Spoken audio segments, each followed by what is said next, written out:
১ বছরের বেবির জন্য এই নির্মাণটা যখন আমি ছবি আপলোড দিয়েছিলাম, তখন অনেকেই বলতে চেয়েছিলেন যে, "আপু কাটিং এবং সেলাই ভিডিও চাই।" কাটিং ভিডিও এর আগে আমি শেয়ার করেছি। এবার এই ভিডিওতে থাকছে সেলাই ভিডিও। আসসালামু আলাইকুম এভরিওয়ান। আশা রাখছি সবাই ভালো আছেন। আলহামদুলিল্লাহ আমিও ভালো আছি। তো শুরু থেকে শেষ পর্যন্ত কিন্তু ভিডিওটা দেখতে হবে, বুঝতে হলে সেলাইটা। তো শুরু করা যাক কিভাবে আমি সেলাই করেছি। আর এটার ফাইনাল লুক আগে থেকেই দেখিয়ে নিলাম। কারণ ফাইনাল লুক শেষে দেখানোর জন্য অনেকেই চিল্লাপাল্লা করেন। তাদের জন্য আগে থেকেই ফাইনাল লুকটা দেখিয়ে দিলাম। যেকোনো বাচ্চাদের জন্য এটা কিন্তু একদম পারফেক্ট আর খুবই আরামদায়ক একটা পোশাক। ১ম এই আমি এখান থেকে নিয়ে নিব বডির যে অংশটা আছে ওইটা নিয়ে, যে কাঁধের অংশটা আছে ওইটা আমি একটা সাইড জোড়া লাগাবো, আরেকটা সাইড পরবর্তীতে জোড়া লাগাবো। জোড়া লাগানো শেষ হয়ে গেলে এবার আমি সাইডের যে কুচির জুলরিগুলোর জন্য কাপড় কেটে রেখেছিলাম ওইগুলো একটা একটা করে জোড়া লাগিয়ে ফেলছি। আর এইগুলো জোড়া লাগানোর শেষে আমি একটা একটা করে পরবর্তীতে কাজ করতে থাকবো। এবার এক সাইড যে কুলা রেখেছিলাম ওইটা থেকে আমি গলার পট্টির জন্য গলার যে পাইপিংটা কেটে রেখেছিলাম ওইটা দিয়ে দিচ্ছি। আপনারা এখানে কালারিং পট্টিও ব্যবহার করতে পারেন। আমার কাছে ছিল না, তাই শুধু হাতার জন্য কালারিং রেখেছি, আর গলার জন্য কিন্তু আমি কাপড়ের যে সেম পার্টটা ছিল ওইটা থেকেই গলার জন্য পাইপিং করে দিয়েছি।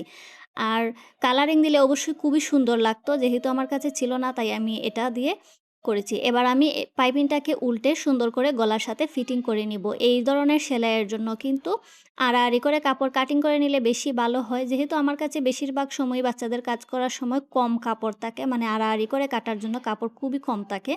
তাই এভাবে সোজা করেই দিয়ে দিচ্ছি, আর যতটুকু সম্ভব সোজা করে নিচ্ছি। এবার পরবর্তী যে কাঁধের জোড়াটা আছে ওইটাও আমি জোড়া লাগিয়ে নিচ্ছি। এটা জোড়া লাগানোর শেষে কিন্তু আমাকে আর্মহোলের কাজগুলো করতে হবে।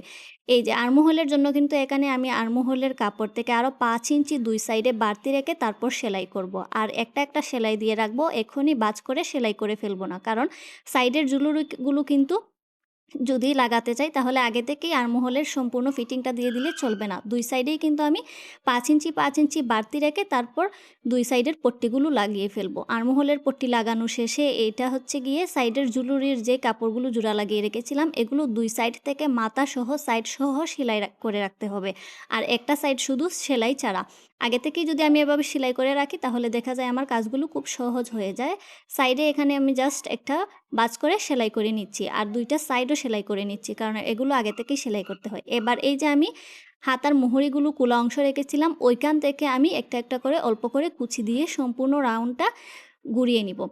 কুচিগুলো এখানে কম বেশি করা যায় কাপড়ের উপর ডিপেন্ড করে। এখানে যেহেতু আমার কাপড় কম ছিল আমি হালকা পাতলা শুধু নাম ধরানোর জন্য কুচিগুলো দিচ্ছিলাম। আর যদি বেশি কাপড় থাকে আপনারা খুবই ঘন করে আরও চিকন করে পাটটা নিয়ে দিতে পারেন। এবার পরবর্তী আর্মহোল পর্যন্ত কুচি দিয়ে চলে এসে কাপড়টাকে উল্টে কাপড়ের যে পাটটা থাকে, কুচির পাটটা না, এটা পুরা খেয়াল করবেন যে কাপড়ের যে মেইন পাটটা থাকে ওইটাতে চাপ সেলাইটা দিতে হবে। এই প্রশ্নটা আমাকে অনেকেই করে থাকেন। আবারও বলছি, কুচির দিকে চাপ সেলাইটা না দিয়ে মেইন যে কাপড়টা থাকে ওই কাপড়টার উপর চাপ সেলাইটা দিতে হবে, আর বাজটা অবশ্যই ভিতরের দিকে করে দিতে হবে, তাহলে দেখা যাবে খুব সুন্দরভাবে হয়। এবার আমি আর্মহোলের জন্য যে কাপড়গুলো ফিটিং করেছিলাম ওইগুলো সুন্দর করে বাজ করে সেলাই করে ফেলবো। তখন দেখা যাবে যে আমার কাজটা খুবই সুন্দর হবে। আর এটা সেলাই করার সময় খেয়াল রাখবেন জুলুরির কোণাটা যেন হাতার বাজের তলে না চলে আসে।